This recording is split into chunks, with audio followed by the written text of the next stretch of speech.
আমরা হোটেলে পৌঁছে গেছি। এই আমাদের হোটেল, হোটেলে রাজ প্যালেস।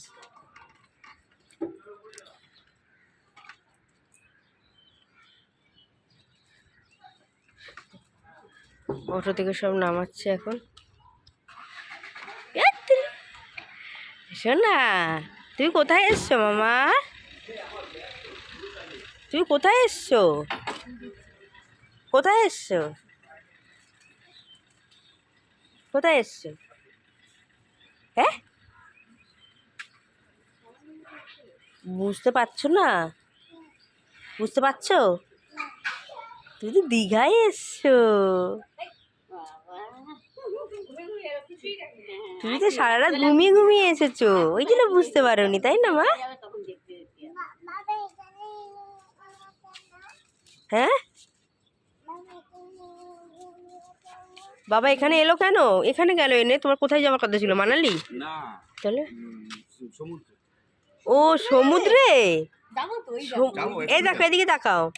সমুদ্রে যাবো তো, আমরা একটু হোটেলে আগে ফ্রেশ হয়ে নিয়ে তারপর যাবো। হ্যাঁ, এক্ষুনি যাবো। এইদিকে সমুদ্র, এই সামনে সমুদ্র। তোমরা আগের ব্লগেই দেখেছো আমরা দীঘা পৌঁছে গেছি। তো দীঘায় এসে আমরা হোটেলে চলে এসেছি। হোটেল আগে থেকেই আমাদের বুক ছিল, পিকু সব অনলাইনে বুক করে রেখেছিল। তো এখানে আসার পরে পিকু আর বোন দুজন মিলে যা যা ফর্মালিটিস আছে সেগুলো সব করছে। তারপর আমরা যাব রুমের ভেতরে। আপাতত এখন যেহেতু 9:30 বাজেনি, ওই জন্য আমাদের এখনও রুম দেওয়া হচ্ছে না। তো হোটেলে ঢুকে তারপরে আমাদের এখনও রুম দেয়নি, যেহেতু 9টা বাজেনি। তো আমরা সবাই মিলে একটা রুম দিয়েছে, সবাই মিলে সেখানে ফ্রেশ হয়ে তারপরে একটু এসছি কিছু খাবো বলে। এর আসতে না আসতেই বায়না স্টার্ট, এটা কিনবো ওটা কিনবো। এই যে এখন দোলনা দেখে বলছে দোলনা কিনবো।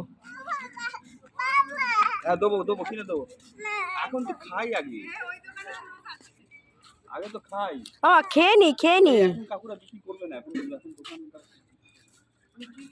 তো এই দোকানটাতে পিকু যতবারই আসে, পিকু এই দোকানটাতেই খাওয়া দাওয়া করে। তো আমাদেরও এবারে নিয়ে এসছে টিফিন, চা, যে যা খাবে। কি বল, এটা আইসক্রিম? কে কি খাবে বলো? কি খাবি? কি খাবে তুমি বাবু? কি খাবি? কি খাবে বলো? চা দিয়ে দাও আগে অন্তত। বাবাই খাবি? কি খাবি বল? সব হবে। সবাই ওদিকে বসে চা খাচ্ছে, এদিকে আমি, ভাই, সঙ্গী আর মেয়ে একটু সমুদ্রের কাছে এসেছি। সবাই এসে ঘুরে গেল, আমি আর ভাই আসিনি। তাই জন্য ভাবলাম আমরা তো চা খাই না, তাহলে চলো একটু ঘুরে আসা যাক।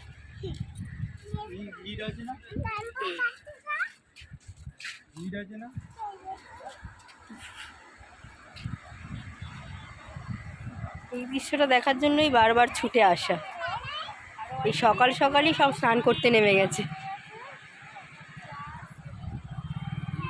এই এখানে সব নতুন সিট করেছে, এগুলো আমরা এবারে পুজোতেই এসেছিলাম, কিন্তু এই সিটগুলো ছিল না, এই বসার জায়গাগুলো ছিল না, রিসেন্টই করেছে এগুলো।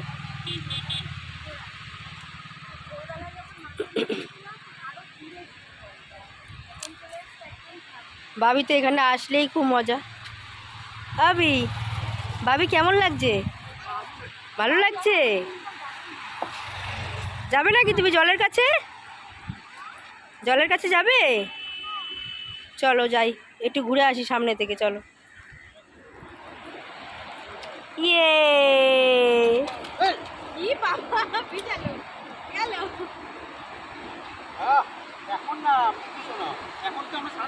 ভালো লাগছে? দৌড়াও।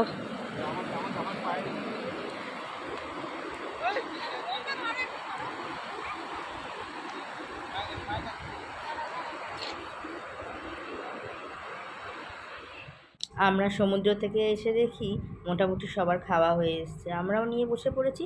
এদিকে বাবিকে ওর বাবা আস্তে আস্তে করে খাওয়াচ্ছে, ও ঘুরছে ফিরছে খাচ্ছে, ও তো এক জায়গায় বসে খাওয়ার মেয়ে একদম। আমরা ব্রেকফাস্টে নিয়েছিলাম মুড়ি ঘুগনি, আর এদিকে বাবিকে দিয়েছি বাটার টোস্ট। এখনো হোটেল থেকে রুম দেয়নি বলে এদের এখন মাথা খারাপ হয়ে গেছে, ফেসিয়াল চলছে। আমরা যে যার মতো সব রুম সিলেক্ট করে লাগেজ রেখে বেরিয়ে পড়েছি উদয়পুরের জন্য। বাবিকে কিন্তু মা কাছে রেখে যাচ্ছি। চলো উদয়পুর। ওদিকে বদ্দি ভাইয়ের মেয়ে নড়াচড়া শুরু করে দিয়েছে। যেই উঠে যাবে এদেরকে ফেলে রেখে আমাকে চলে আসবে।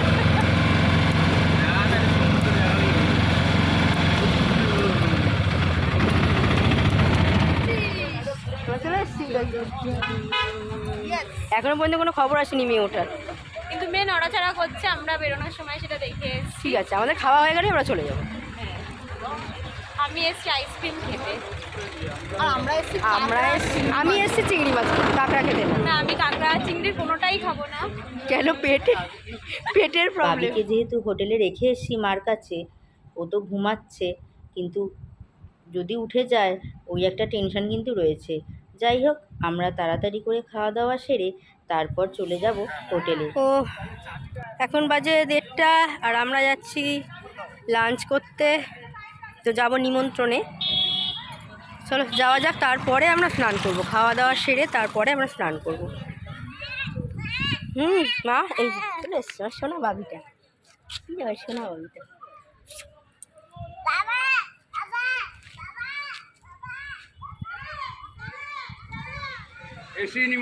তো আমরা চলে এসেছি এই হোটেল নিমন্ত্রণে। এর আগের ব্লগও তোমরা দেখেছো যে আমরা হোটেলে মানে দীঘাতে আসলে আমরা এখানেই খাই।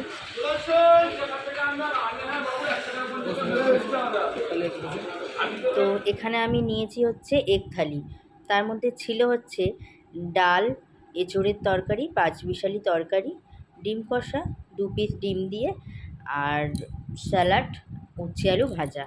এদিকে ভাই আর সঙ্গীতা নিয়েছিল ফিশ থালি, আর মা নিয়েছিল পার্শে থালি। যদিও মার পার্শে মাছটা এখনও এসে পৌঁছায়নি। বাবি উঠে পড়েছে টেবিলের ওপরে ওখানেই খাবে বলে। যাই হোক, ওকে বুঝিয়ে সুজিয়ে নামিয়ে তারপর ওকে খাইয়ে দিলাম। আর এদিকে বসে পড়েছে কাকু কাকিমা, বোন আর পিকু। ওরাও মোটামুটি ভেজ থালি আর ফিশ থালি এরকম খাওয়া দাওয়া সেরে তারপর ওখান থেকে আমরা স্নানে চলে গেছিলাম। তারপর বেশ খানিকটা রেস্ট নিয়ে আবার সন্ধেবেলা বেরিয়েছি ওল্ড দীঘায়। হোটেলের ভেতরে থেকে বুঝতে পারিনি বাইরে প্রচণ্ড পরিমাণে ঠান্ডা হাওয়া দিচ্ছিল।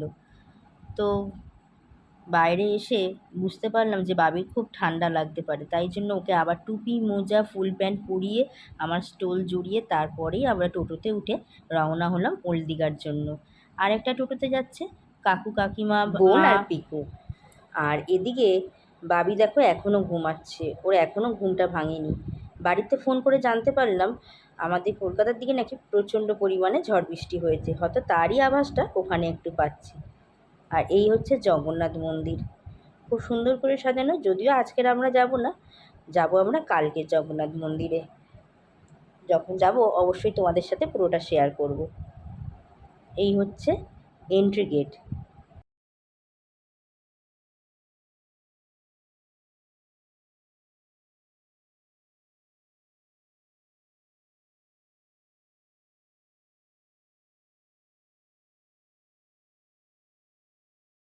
মন্দিরের উদ্বোধন উপলক্ষে দুধারের রাস্তাঘাট খুব সুন্দর করে লাইটিং দিয়ে সাজানো হয়েছে। আমরা আসার আগের দিনই এখানে জগন্নাথ মন্দির উদ্বোধন হয়েছে। আমরা ওল্ড দীঘায় চলে এসেছি, ওরা একটু আগিয়ে গেছে। আমরা একটা দোকানে দাঁড়িয়েছি প্রকাশের জন্য। প্রকাশের এত জোরে খিদে পেয়েছে যে ও আর সবার সাথে যেতে পারলো না, যেহেতু দুপুরবেলা খাইনি। ও এখন আপাতত রোল নিয়ে তারপর আমরা ওদের সাথে গিয়ে মিট করবো। ওল্ড দীঘায় আমার এই প্রথম আসা। আমি এতবার দীঘায় এসেছি, কোনোদিন ওল্ড দীঘায় আসিনি।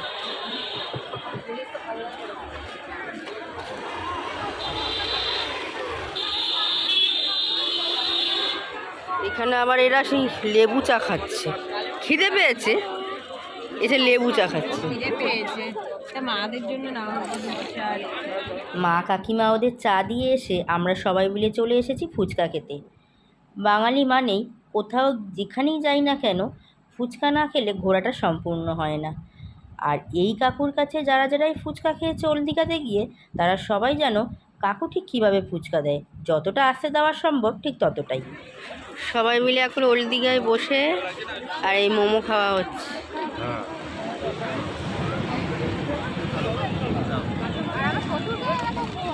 স্যুপটা নিয়ে কেন খেতে পারবো না, সেই জন্য শুধু মোমো আর চাটনি।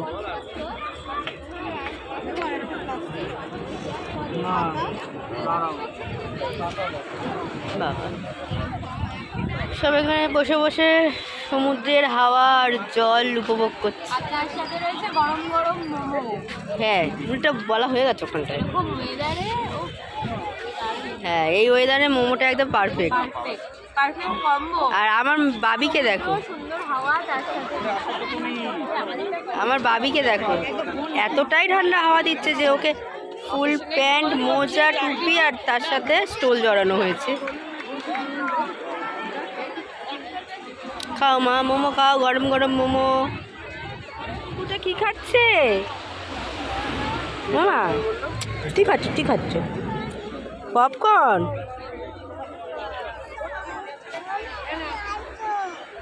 তোমার ভয় লাগছে? আচ্ছা, ওর মিমি ওখানে গেছে বলে ওর ভয় লাগছে। ও মিমি আসো। মিমি কোথায় গেছে? কাউকেই কাজ ছাড়া করবে না। বোতলটা ফেলবে না কিন্তু ওখানে। সন্ধেবেলাটা সমুদ্রের সামনে এসে পা ভেজাতে কিন্তু মন্দ লাগে না। বেশ দাঁড়িয়ে থাকবো আর পাটা জল ভিজিয়ে দিয়ে চলে যাবে, বেশ মজা লাগে।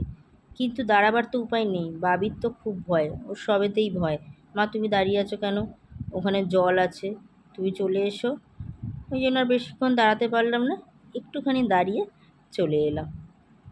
ওল্ড দীঘাতে বেশ খানিকটা একসাথে সময় কাটিয়ে সবাই মিলে এইবার আমরা যাব নিউ দীঘাতে, কারণ হোটেলের টাইম 11টা পর্যন্ত। অলরেডি এখন 10টা বেজে গেছে, আমরা ডিনার করব, তারপর হোটেল যাব। তো আজকের মতো ভিডিওটি এই পর্যন্ত। অবশ্যই সবাই